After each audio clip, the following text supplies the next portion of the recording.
शांति। 12 अगस्त 2023 प्रातः मुरली। ओम शांति। बाप दादा मधुबन। बाबा ने सुनाया, आज मीठे बच्चे 21 जन्मों के लिए पुण्य का खाता जमा करना है। योग बल से पापों के खाते को भस्म करना है, इसलिए अंतर्मुखी बनो। बाबा ने कहा, मीठे बच्चे 21 जन्मों के लिए पुण्य का खाता जमा करना है। योग बल से पापों के खाते को भस्म करना है, इसलिए अंतर्मुखी बनो। प्रश्न बाबा ने किया, किस श्रीमत का पालन करने से वाणी से परे जाने का पुरुषार्थ सहज हो जाएगा? किस श्रीमत का पालन करने से वाणी से परे जाने का पुरुषार्थ सहज हो जाएगा? उत्तर, श्रीमत कहती है, बच्चे अंतर्मुखी हो जाओ, बाहर से कुछ भी नहीं बोलो। इस श्रीमत को पालन करेंगे तो सहज ही वाणी से परे जा सकेंगे। बाबा कहते, जितना याद करेंगे, स्वदर्शन चक्र फिराएंगे, उतना कमाई जमा होती जाएगी। याद के लिए अमृत वेले का समय बहुत अच्छा है। उस समय उठकर अंतर्मुखी बन आत्म स्वरूप में स्थित होकर बैठ जाओ। गीत है, तूने रात गवाई सो सो के और दिन गवाया खा पी करके। ओम शांति। ये कौन समझाते कि अंतर्मुखी हो जाओ? किसने कहा अंतर्मुखी हो जाओ? बाहर से कुछ भी ना बोलो, अपनी आत्मा के स्वरूप में स्थित होकर बैठो। मैं आत्मा हूँ, मैं आत्मा शांत स्वरूप हूँ। बाप बच्चों से कहते, मुख से कुछ भी बोलो नहीं, राम राम। बाबा ने कहा, आदि तो बहुत कहते आए, परंतु उस कहने से भी मनुष्य पावन नहीं बन सकते। राम राम की माला फेरने से भी पावन नहीं बन सकते। मनुष्य पतित से पावन तब बन सकते जब पतित पावन बाप की श्रीमत पर चले। पतित पावन कहने से बाप याद आता है। बाप कहते हैं कि तुम बरोबर पतित थे ना, अब तुम पावन बन रहे हो। शिव बाबा कहते, तुम बरोबर कैसे थे? पतित थे, अब तुम धीरे धीरे पावन बन रहे हो। सतयुग में कोई पतित होता नहीं, वहाँ पर कोई पतित नहीं। 5000 वर्ष पहले जब भारत पावन था तो एक ही धर्म था। बाप तो सुख की ही सृष्टि रचेंगे ना। भारत सुखधाम था, लक्ष्मी नारायण राम सीता आदि के मंदिर सतयुग त्रेता की निशानी है। सतयुग में बरोबर लक्ष्मी नारायण की डिनास्टी थी। यही भारत था जिसमें सूर्यवंशी चंद्रवंशी का राज्य चलता था। कितनी सुंदर दुनिया वो भारत देश है मेरा। कौन सा भारत देश था जिस समय किसी भी प्रकार की कोई दुख अशांति नहीं, कोई कमी नहीं। बाबा ने कहा, जो अब फिर से स्थापन हो रहा है, इसको कहा जाता है वर्ल्ड की हिस्ट्री ज्योग्राफी। ये मनुष्य ही तो जानेंगे, मनुष्य नहीं जानते तो जानवर से भी बदतर कहा जाता है। बाबा ने कहा, बाप को जानने के लिए कितने धक्के खाते, परंतु जान नहीं सकते। तुम बाप के बच्चे बने हो तो बाप अपना परिचय देते हैं। बाबा कहते, पहले परिचय नहीं था तो इसका परिणाम क्या हुआ? आरपन नास्तिक निधन के बन जाते हैं। अभी तुम बाप के बने हो, बाप से वर्षा ले रहे हो। अभी तुम बाप के बने हो, बाप से वर्षा ले रहे हो। बड़ा भारी वर्षा है 21 जन्मों का, इतना भारी वर्षा कोई दे ना सके। 21 जन्म स्वर्ग की राजधानी मिलती है, कोई कम बात है क्या? लक्ष्मी नारायण को 5000 वर्ष हुआ, राज्य करते थे। फिर से हिस्ट्री रिपीट होती है। बाबा ने कहा, फिर से ये हिस्ट्री ज्योग्राफी रिपीट होती है। बाप समझाते हैं, मेरी श्रीमत पर चलो और कैसे रहो? अंतर्मुखी रहो, क्योंकि अंतर्मुखी तो सदा सुखी। जो अंतर्मुखी होते हुए सदा सुखी होते हैं। जब अंतर्मुखी हो जाते हैं तो परमात्म शक्तियों की अनुभूति होना शुरू हो जाती है। तो बाबा ने कहा, बाहर मुखी मत बनो। अब इस समय है घोर अंधियारा, इनको रात कहा जाता है। अभी सवेरा आ रहा है। कलयुग अंत को घोर अंधियारा, सतयुग आदि को घोर सोजरा कहा जाता है। बाप कहते मैं आता ही हूँ संगम पर जबकि सभी मनुष्य पतित हैं। अभी तुम बच्चों को सदा सुख का वर्षा देने आया हूँ। विनाश सामने खड़ा है। बाबा कहते विकराल विनाश सामने खड़ा है। बहुत गई थोड़ी रही वो भी बीती जाए, इसलिए अब जल्दी जल्दी पुरुषार्थ कर बेहद के बाप से वर्षा लो। जैसे सब ले रहे हैं, सब पुरुषार्थी हैं। अब सबको स्वीट होम बाड़ी से परे जाना है। स्वीट होम में बाड़ी होती नहीं, बाड़ी से परे जाना है। वह है हम आत्माओं का घर निर्वाण धाम। वो ज्योतिष देश अपना घर पिता शिव ज्योति का सागर। बाबा का धाम में कोई नहीं रहते। बाबा कहते धाम में कोई एक नहीं रहते। ऐसे नहीं कि धाम में कोई एक ही रहते हों। जितनी भी जीव आत्मा वे सभी शरीर छोड़ जाएंगे अपने घर बाबा के पास। वह है निराकारी झाड़।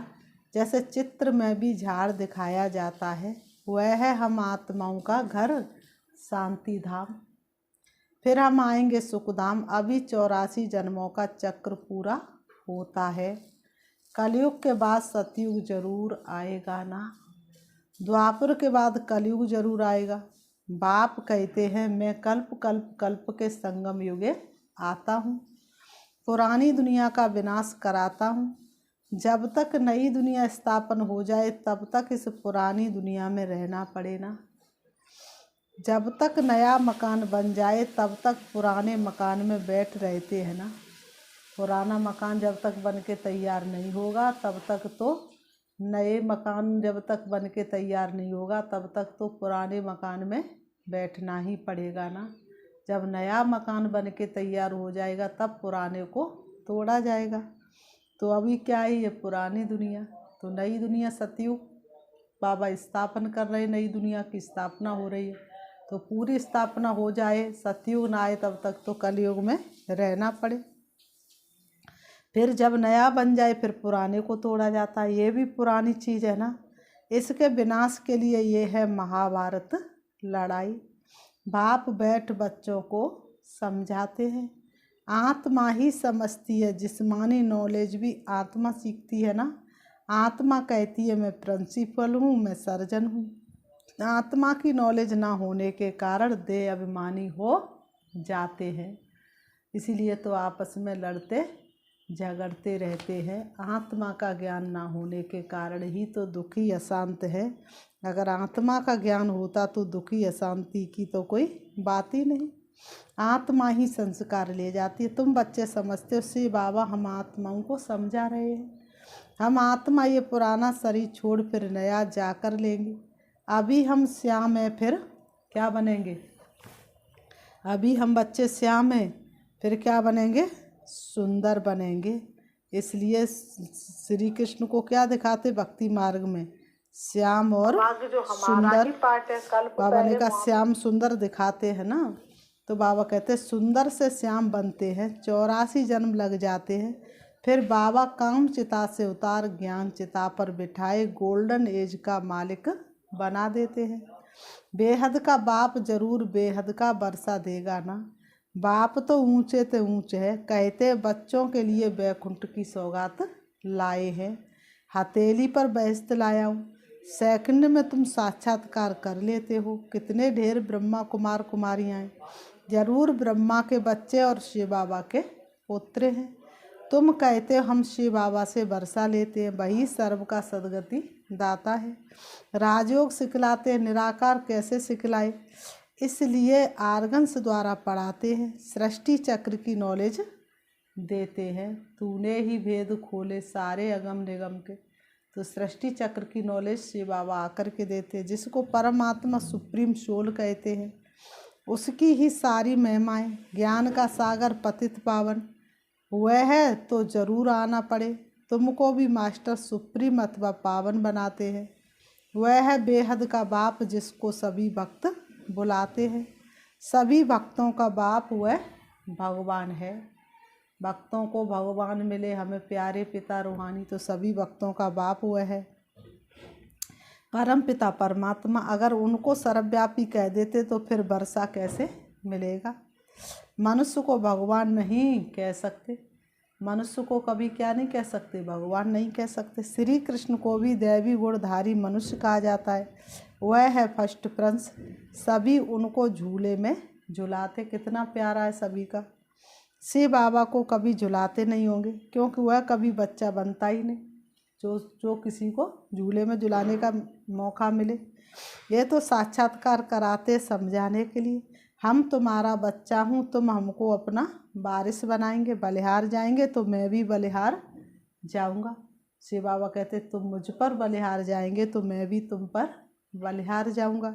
सो भी 21 जन्मों के लिए, तुम सिर्फ एक जन्म बलिहार जाओ, बाबा तुम्हारे ऊपर 21 जन्मों के लिए बलिहार जाएंगे। बलिहार जाते हो तो जैसे मैं तुम्हारा बालक हो गया। मनुष्यों में कितनी अंधश्रद्धा है, जहाँ ता माता टेकते रहते। इसको कहा जाता है गुड़ियों की पूजा। नवरात्रि में बहुत गुड़ियाँ बनाएंगे, उनके ऑक्यूपेशन का किसको पता नहीं है। 4-6 भुजा वाली देवी थोड़ी होती है, और फिर तलवार आदि दे देते हैं। देवताएं हिंसक थोड़े ही होते हैं, देवियों को क्या दे देते हैं, तलवार। बाबा कहते देवियाँ कोई हिंसक थोड़ी नहीं होती हैं, शास्त्रवादियों ने उन्हें भी हिंसक बना दिया है। नेपाल में भी काली को पूजते हैं। बाबा ने कहा नेपाल में भी किसको पूजते हैं, काली माँ को पूजते हैं। बाबा कहते फिर ऐसे है थोड़े ही, मम्मा ऐसी काली जीभ वाली है थोड़े ही। काली कौन है, मम्मा। तो बाबा ने कहा मम्मा ऐसी काली जीभ वाली थोड़ी है, मनुष्य तो मनुष्य ही होता है। ब्रह्मा विष्णु शंकर है सूक्ष्म वतनवासी, बस और कोई चीज़ ही नहीं है। फिर 8-10 भुजा वाले कहाँ से आए, ये सब भक्ति मार्ग के अलंकार बनाते हैं। पैसा कमाने के लिए कुछ तो चाहिए ना, फिर किस्म किस्म के चित्र बैठ बना देते हैं। वहाँ ही देखो सुंदर श्री कृष्ण का मंदिर, वहाँ ही सामने श्री कृष्ण का मंदिर। कारण तो चाहिए ना। कितनी अंधश्रद्धा है। बाबा ने कहा एक ही व्यक्ति डबल रोल कैसे बजा सकता है, एक तरफ श्याम और एक तरफ सुंदर। अब भक्ति मार्ग खत्म हो, ज्ञान मार्ग जिंदाबाद होता है। बाकी समय तो थोड़ा है, सबको मरना तो जरूर है। पुत्र पोत्रे वारिस बनने नहीं है, वहाँ तुमको ये ज्ञान ही नहीं रहेगा कि संगम पर हमने राजाई के लिए ये पुरुषार्थ किया था। ये ज्ञान वहाँ पर नहीं रहेगा कि हमने शिव बाबा से ये बरसा लिया था, भगवान ने हमको ऐसा बनाया था। वहाँ तो पवित्र सृष्टि चल पड़ती है। यहाँ तुम जानते हो कि बरोबर हम बाबा की राजधानी के हकदार हैं। वहाँ ये पता नहीं रहेगा कि कौन से कर्म किए थे, कैसे बने, ये सब भूल जाता है। वहाँ पतित होते ही नहीं। जो पावन बनने के लिए गुरु की दरकार पड़े, सतयुग त्रेता में कोई पतित होते नहीं जो पावन बनने के लिए गुरु की दरकार पड़े। बाप पैर धोकर बच्चों को तख्त पर बिठाते हैं। बाबा ने कहा गुरु चाहिए सदगति के लिए, वहाँ तो है ही सदगति, गुरु की दरकार ही नहीं। सतयुग त्रेता में गुरु की दरकार ही नहीं। बाप कहते अपने को आत्मा समझो, देह अभिमान में ना रहो। मैं आत्मा अभी डॉक्टर के रूप में हूँ, मैं आत्मा मजिस्ट्रेट हूँ, फिर ये शरीर छोड़ने के बाद पता नहीं क्या बनूँगा। हम इस शरीर द्वारा पढ़ते हैं, आत्मा ही इन आर्गन्स द्वारा पढ़ती है। आत्मा ही ये आर्गन्स लेकर के पढ़ती है। आत्मा निकली तो कुछ भी नहीं, आत्मा ही सुनती है। ये समझने की बात है, ना कि कोई दंत कथा। ये पढ़ाई है, पढ़ाई को कोई दंत कथा नहीं कह सकता, अंधश्रद्धा नहीं कह सकता। जितना पढ़ेगा बच्चा उतना नंबर आगे लेगा। बाप कहते हैं ये सारी दुनिया कब्रिस्तान होनी है, अब जागो नहीं तो बम्बोर को आग लगने के समय हाय हाय करेंगे। बाबा कहते जागो नहीं तो जब बम्बोर को आग लगेगी फिर त्राय त्राय करेंगे। बाबा ने कहा परंतु कुछ भी कर नहीं सकेंगे, उस समय कोई कमाई जमा कर नहीं सकेंगे, कुछ भी अपने पास रहेगा नहीं, काल खा जाएगा, त्राई त्राई करके रह जाएंगे, फिर पछताए होत क्या। उस समय पश्चाताप के अलावा और कुछ भी नहीं होगा। पश्चाताप की बहुत लंबी लाइन होगी, लेकिन पश्चाताप करने से फिर क्या फ़ायदा। करना है सो अभी करो तुम। सजाएं भी बहुत खाएंगे। अभी हम पापों का खाता खलास कर पुण्य के खाते को जमा करना है। नए सिरे 21 जन्मों के लिए जमा करना है। जमा होगा बाप को याद करने से। पुण्य की पूंजी जमा कैसे होगी? शिव बाबा को याद करने से। पुराना खाता चुकतू हो जाना चाहिए। ज्ञान कितना सहज है। तुम्हारी रोज कितनी कमाई होती है? डेली तुम्हारी कितनी कमाई जमा होती है? जितना जो याद करते सुदर्शन चक्र फिराते तो अथाह कमाई करते हैं अनगिनत, कोई गिनती कर न सके। सद्गुण का धन बड़ा निराला बाँटो बढ़ता जाए, और इसे न कोई लूट सके ये न कभी खुट पाए। वहाँ कोई गिनती थोड़ी होती। अभी झोपड़ियों में बैठे फिर महलों में बैठेंगे। ये मर्ज करो सुंदर दुनिया सतयुग को, तो उसकी तुलना में ये तो कुछ भी नहीं। कलयुग में कितने भी सुंदर महल बनाओ, लेकिन सतयुग की तुलना में तो कलयुग कुछ नहीं। फर्क तो रहता है ना। झोंपड़ी और महल में ब्रह्मा द्वारा नई दुनिया स्थापन हो जाएगी तो पुरानी दुनिया का विनाश हो जाएगा। अभी की बात है ना। राजधानी स्थापना हो जाएगी। बाबा ने कहा राजधानी की स्थापना हो जाएगी। फिर जिसने जितना पुरुषार्थ किया सो किया, फिर विनाश हो जाएगा। विनाश के समय पर सोचो कि हम पुरुषार्थ कर लें, लेकिन ये तो असंभव है। इसलिए अब गफलत नहीं करनी चाहिए। सवेरे उठकर याद में बैठ जाना चाहिए। जितना याद का चार्ट रखो उतना अच्छा है, और फिर उतना ही ऊंच पद पाएंगे। शिव बाबा के गले का हार बनेंगे। दिल दर्पण में देखना है कि मैं लायक बना हूँ लक्ष्मी नारायण को भरने। हम बाबा मम्मा जैसी सर्विस करते हैं। किस्म किस्म के फूल है। ये बागवान बाबा का ह्यूमन गुलशन है। कहेंगे देखो कुमार का मनोहर कितने अच्छे अच्छे फूल हैं। ये रतन ज्योति है। बाबा इस बगीचे को देखते, फिर उस बगीचे में जाकर फूलों को देखते। ये मनुष्य जो हम देवता बनने जा रहे हैं, तो ये किसका है? भगवान का बगीचा। उस बगीचे को देखते ब्रह्मा बाबा शिव बाबा, और फिर जा कर के उन फूलों के बगीचे को देखते। बागबान जांच करते फूलों की, तो बच्चों को फॉलो करना चाहिए। नंबर 1 to फुल कौन कौन है? ऐसा बनना चाहिए। 21 जन्मों के लिए राजाई पद पाना कोई कम बात थोड़ी है। अथाह सुख है। विश्व का मालिक बनना ये स्कूल है। बाबा ने कहा उस जिस्मानी पढ़ाई के साथ ये रूहानी पढ़ाई करो। टीचर्स के हमेशा अच्छे मैनर्स होते हैं, ऑनेस्ट होते हैं। इस स्कूल में किस चीज़ की बात नहीं होती। बाबा ने कहा इस स्कूल में अंधश्रद्धा की तो कोई बात नहीं। वहाँ बैरिस्टरी पढ़ते, इंजीनियरिंग पढ़ते।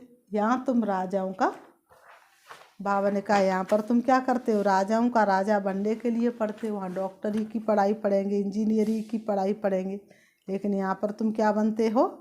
राजाओं का राजा, जिनको डॉक्टर और इंजीनियर भी नमन करते हैं।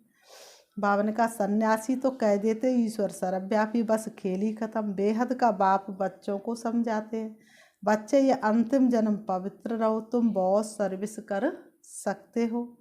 वहाँ भी एजुकेशन डिपार्टमेंट है, ये भी गॉडली एजुकेशन डिपार्टमेंट है। तुम बच्चे हो राज ऋषि, वह तो घर बार छोड़ देते, तुम घर में रहते सारी दुनिया का त्याग करते हो। वो तो घर बार छोड़ के जंगल में चले जाते, लेकिन तुम घर बार नहीं छोड़ते हो। घर बार में रहते हुए सारी दुनिया का त्याग करते हो। तुम्हारी बुद्धि में अब नई दुनिया है जो बाप ही बनाते। इसलिए बाप कहते तुम मुझे याद करो। ये पुरानी दुनिया खलास हो जाएगी। यह रूहानी कॉलेज अथवा हॉस्पिटल भी बहुत बड़ा है, जिससे तुम एवर हेल्दी एवर वेल्दी बनते हो। घर घर में तुम ये हॉस्पिटल अथवा कॉलेज खोल सकते हो।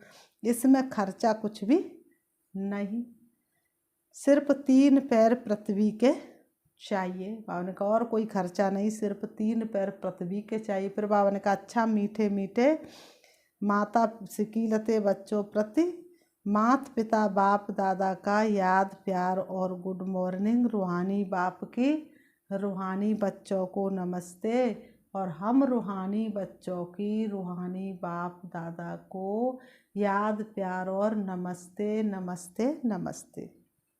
धाड़ा के लिए मुख्य सार नंबर 1, सवेरे सवेरे उठकर याद में ज़रूर बैठना है, इसमें गफलत नहीं करनी है, पुण्य का खाता जमा करना है। सवेरे सवेरे उठकर याद में ज़रूर बैठना है, इसमें गफलत नहीं करनी है, पुण्य का खाता जमा ज़रूर करना है। नंबर 2, एम ऑब्जेक्ट को बुद्धि में रख अच्छे मैनर्स धारण करने हैं। रूहानी पढ़ाई ज़रूर करनी है, अंतर्मुखी होकर रहना है। वरदान, ब्राह्मण जीवन की विशेषता को जानकर उसे कार्य में लगाने वाले सर्व विशेषता संपन्न भव। ब्राह्मण जीवन की विशेषता को जानकर उसे कार्य में लगाने वाले सर्व विशेषता संपन्न भव। स्पष्टीकरण है, ड्रामा के नियम प्रमाण संगम युग पर हर एक ब्राह्मण आत्मा को कोई ना कोई विशेषता मिली हुई है। ऐसी कोई आत्मा नहीं होगी जिसके अंदर 1-2 विशेषता ना हो। जाने क्या देखा मुझ में, मुझे प्यार कर लिया, मेरे लाडले कहा मैं आंचल में भर लिया। बाबा ने क्या ऐसा हमारे अंदर देखा जो हमें प्यार किया? तो बाबा ने कहा हर एक के अंदर कोई ना कोई विशेषता। बाबा ने वही विशेषता देखी, चाहे माला का लास्ट दाना हो उसमें भी कोई ना कोई विशेषता है। तो ब्राह्मण जन्म के भाग्य की विशेषता को पहचानो और उसे कार्य में लगाओ। एक विशेषता कार्य में लगाई तो और भी विशेषता स्वतः आती जाएंगी। एक के आगे बिंदी लगते लगते सर्व विशेषताओं से संपन्न बन जाएंगे। स्लोगन है, मन मनावव के मंत्र की सदा स्मृति रहे तो मन का भटकना बंद हो जाएगा। मन मनावव के मंत्र की सदा स्मृति रहे तो मन का भटकना बंद हो जाएगा। अच्छा, ओम शांति। अभी हम बाबा को याद करते हैं, अपने आप को देखेंगे। मैं आत्मा हूँ, मैं आत्मा हूँ, मैं देह नहीं। मैं आत्मा दोनों ब्रह्म के बीच ब्रकुटी में विराजमान हूँ। शरीर मेरा वस्त्र है जो मैंने थोड़े से समय के लिए धारण किया है। वास्तव में मुझ आत्मा का घर परम धाम शांति धाम है, जहाँ की मैं आत्मा रहने वाली थी। सृष्टि रंगमंच पर पाठ बजाने आई। अब मेरा पाठ पूरा हुआ। मुझे अपने घर वापस परम धाम जाना है। मैं आत्मा चली जा रही हूँ। मन और बुद्धि से हवा से भी तेज उड़ रही हूँ। सूरज से पार, चंद्रमा से भी पार, तारागढ़ से भी पार प्रवेश करती हूँ हल्के सुनहरे लाल रंग के आसमान में, जहाँ चमकता हुआ दिव्य सितारा है। वही मेरा शिव बाबा है। मैं आत्मा शिव बाबा के सन्मुख हूँ। शिव बाबा से शक्तिशाली किरणें निकल के मुझ में समा रही हैं और मैं आत्मा पवित्र बनती जा रही हूँ, शक्तियों से संपन्न बन रही हूँ। मुझ आत्मा की सारी कमी कमजोरी समाप्त हो रही है। मुझ आत्मा का स्वभाव संस्कार बदल रहा है। मैं आत्मा भरपूर हो रही हूँ। अप्राप्त नहीं कोई वस्तु ब्राह्मणों के खजाने में। ये दिल से गीत बज रहा है, जो सोचती हूँ वही होता है। अब मैं आत्मा से बाबा से शक्ति लेकर वापस आ रही हूँ। परम धाम से नीचे, सूक्ष्म वतन से नीचे, तारागढ़ से नीचे, चंद्रमा से भी नीचे मैं आ जाती हूँ सृष्टि रंगमंच पर। आकर के दोनों ब्रह्म के बीच भ्रकुटी में विराजमान हो जाती हूँ। ओम शांति, ओम शांति।